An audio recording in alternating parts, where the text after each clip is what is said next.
खाऊंगा ना खाने दूंगा का जुमले देने वाले प्रधानमंत्री जी ईडी और आईटी से जांच कब करवाएंगे और छत्तीसगढ़ की जनता को इसका जवाब चाहिए। क्या सिर्फ भाजपा का नेता होने के नाते इन सबको जांच की छूट से वंचित रखा गया है? वैसे तो छत्तीसगढ़ में घोटालों की एक लंबी सूची है। हम 34 घोटालों की सूची अभी आप सबको देंगे। इसके अलावा इस सूची को हम मेल में भी आपके पास उपलब्ध कराएंगे। लेकिन आज हम प्रमुखतः 6 घोटाले की बात करना चाहते हैं और प्रधानमंत्री जी से मांग करते हैं कि इन 6 घोटाले जो रमन सिंह जी के कार्यकाल में हुआ था, सब में मनी लॉन्ड्रिंग हुई थी। इन घोटालों की आप ईडी और आईटी से जांच कब करवाएंगे? छत्तीसगढ़ के मुख्यमंत्री ने मांग किया, छत्तीसगढ़ की जनता ने मांग किया। छत्तीसगढ़ की जनता चाहती है कि इन घोटालों की जांच हो। मित्रों, इन घोटालों के बारे में मैं बारी बारी से आपके समक्ष रखूंगा। हालांकि पब्लिक डोमेन में सारे घोटाले हैं। पहला घोटाला है गरीबों के राशन का महाघोटाला, 36,000 करोड़ रुपए के नान घोटाला। आखिर इसकी जांच क्यों नहीं करवाते हैं प्रधानमंत्री जी? यदि ना खाऊंगा ना खाने दूंगा का जुमले देने वाले प्रधानमंत्री जी अपने ही दल के सरकार के मुखिया के द्वारा 36,000 करोड़ रुपए का गरीबों के चावल में डाका डाला गया था, जिसके बारे में तमाम तरीके की जांच की बातें हुई, उसके बावजूद भी इस मामले की ईडी से जांच क्यों नहीं करवाते हैं? आखिर इसमें भी तो मनी लॉन्ड्रिंग हुई थी। और यही नहीं, इस मामले की जांच के लिए जब राज्य सरकार ने एसआईटी का गठन किया था, तब भारतीय जनता पार्टी के नेता, तत्कालीन नेता प्रतिपक्ष धर्मलाल कौशिक हाईकोर्ट में जाके एसआईटी के खिलाफ स्टे लेके आए थे।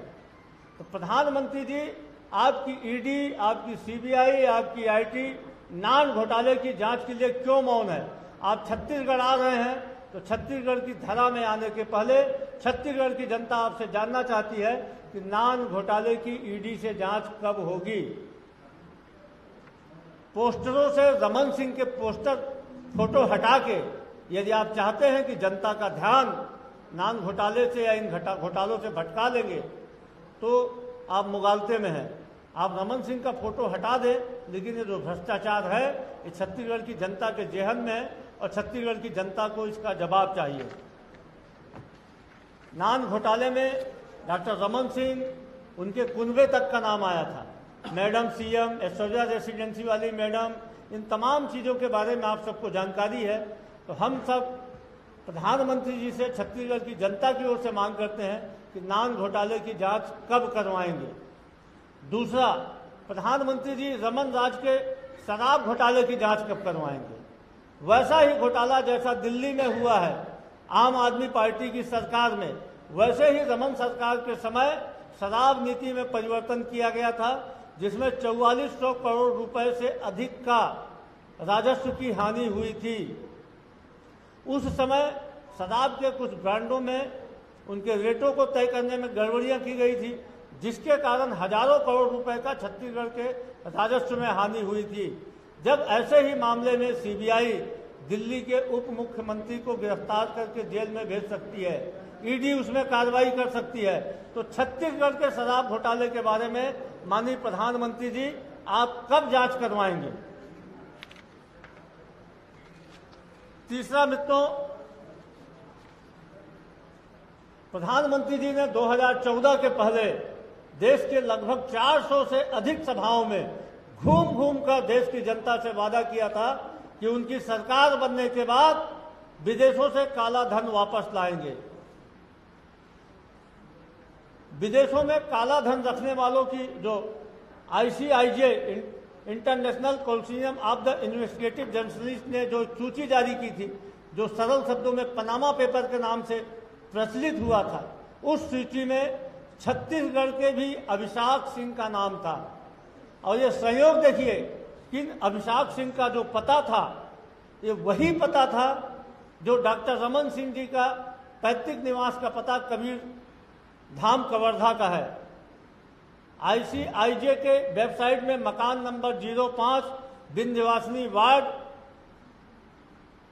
रायपुर राजनांदगांव मार्ग, कवर्धा, जिला कबीर धाम, यही पता अभिषेक सिंह जी के जो निर्वाचन पत्रक है उसमें भी है।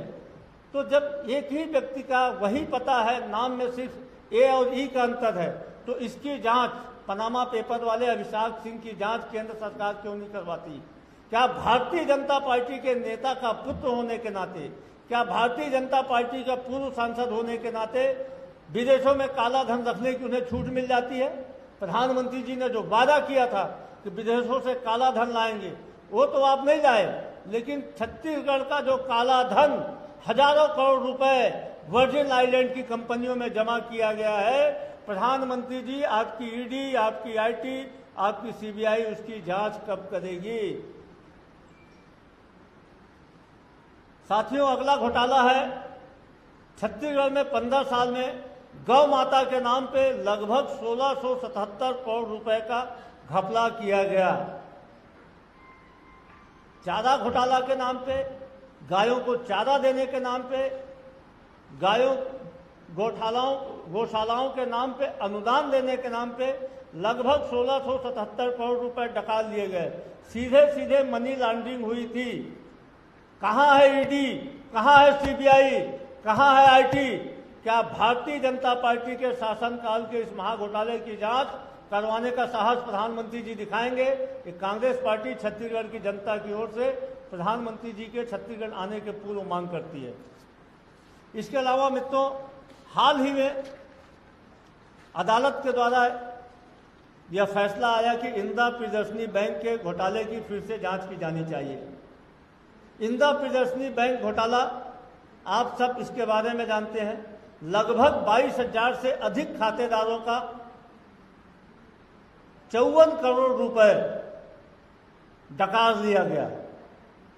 और इस घपलेबाजी में भारतीय जनता पार्टी के तत्कालीन हुक्मरान डॉक्टर रमन सिंह जी से लेकर तत्कालीन गृह मंत्री रामविचार नेताम, तत्कालीन मंत्री बृजमोहन अग्रवाल, तत्कालीन फाइनेंस मिनिस्टर अमर अग्रवाल, तत्कालीन मंत्री राजेश मूणत सहित तमाम भारतीय जनता पार्टी के नेताओं को पैसा देने का स्वीकारोक्ति प्रमुख जो अभियुक्त था बैंक का मैनेजर उमेश सिन्हा ने किया था। उमेश सिन्हा ने इस स्वीकारोक्ति को नार्को टेस्ट में किया था, जिसकी वैज्ञानिक स्वीकृति, जिसकी लीगल स्वीकृति कोर्ट में होती है। ये नार्को टेस्ट में किसी व्यक्ति ने कोई चीज़ कहा है तो वह एक एविडेंस के रूप में कोर्ट के सामने स्वीकार की जाती है। तो ऐसे में भारतीय जनता पार्टी जब एक एविडेंस के रूप में इस चीज़ सामने आ चुकी है कि उनके वरिष्ठ नेताओं ने मंत्री रहते हुए, संवैधानिक पद में रहते हुए घूस लिया था, जनता की गाढ़ी कमाई के पैसे के डकारने वालों को संरक्षण देने के लिए घूस लिया था। यही नहीं, 54 करोड़ रुपए में से एक बड़ा हिस्सा भारतीय जनता पार्टी के हुक्मरानों की जेब में गया था। तो भारतीय जनता पार्टी, प्रधानमंत्री जी, जो आप बात करते हैं न खाऊंगा न खाने दूंगा, आपके नेताओं ने न सिर्फ खाया, गले तक खाया, खूब खाया, डूब डूब के खाया। तो इसके बारे में आप जांच कब करवाएंगे, यह हम प्रधानमंत्री जी से आप सबके माध्यम से मांग करते हैं।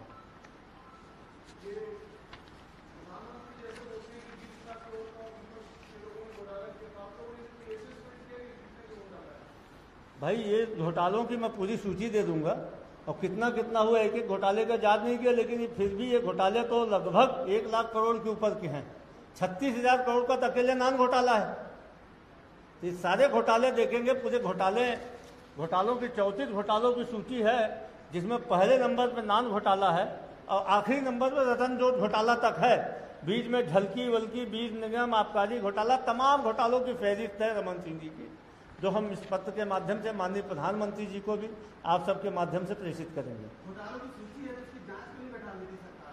निश्चित तौर पर हमने जांच बैठाया है, हमने जांच कराने की कोशिश की, लेकिन क्या करिएगा, घोटाले बात तो हाईकोर्ट से जाकर स्टे लेके आए हैं, नान पे स्टे लेके आए हैं।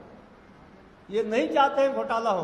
भारतीय जनता पार्टी की केंद्र में सरकार होने के कारण रमन राज में जो 15 साल में भ्रष्टाचार और छत्तीसगढ़ की संपत्ति की लूट हुई थी, उस लूट के भ्रष्टाचार की जांच नहीं हो पा रही है। क्या सिर्फ भाजपा का नेता होने के नाते इन सबको जांच की छूट से वंचित रखा गया है?